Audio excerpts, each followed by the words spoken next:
Hello friends, welcome to baby's wonderland आणि हांव वॉजवे फेर्नांदीस. आज हांव तुमकां पॉरीज कितें करताय ती दाखयता. ही पॉरीज भुरग्यांक लेगीत सकाळ फूल ब्रेकफास्टाक नाल्यार मिड मिला लेगीत दिवपा जाता आनी आमच्यांनी कोण खावपा जाता. सो ही इजी आनी प्लेन आहा.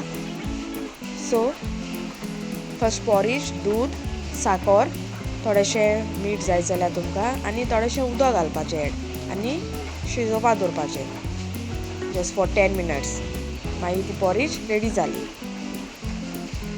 सो आमगे व्हिडिओ लायक आनी सबस्क्रायब कराय. थँक्यू.